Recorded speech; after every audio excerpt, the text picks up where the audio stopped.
الرحمن علم القرآن خلق الإنسان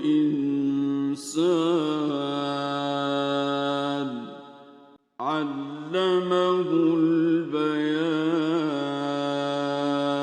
الشمس والقمر بحسبان والنجم والشجر يسجدان والسماء رفعها ووضع الميزان ألا تطغوا في الميزان وأقيموا الوزن بالقسط ولا تخسروا الميزان والأرض وضعها للأنام فيها فاكهة والنخل ذات الأكمام والحب ذو العصف والريحان فبأي آلاء ربكما تكذبان خلق الإنسان من صلصال كالفخار وخلق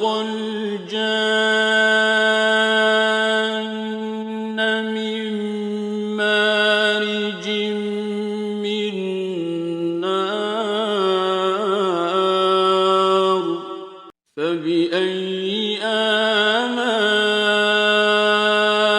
ربكما تكذبان رب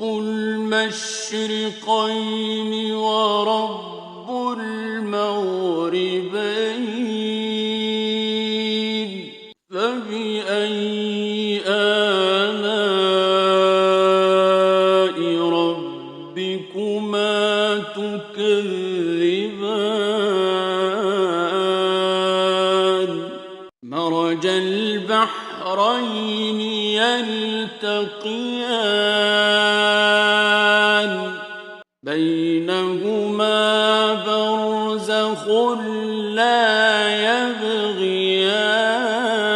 يبغيان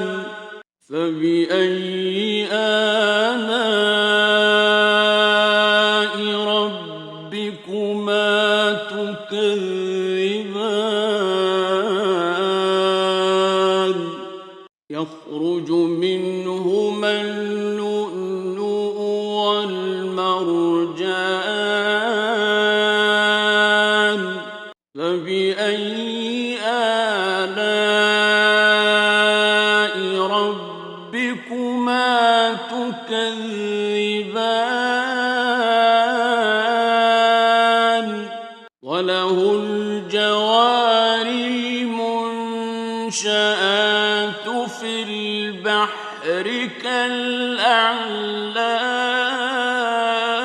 كالأعلام فبأي آلاء ربكما تكذبان كل من عليها فان ويبقى وجه ربك ذو الجلال والإكرام فبأي آلاء ربكما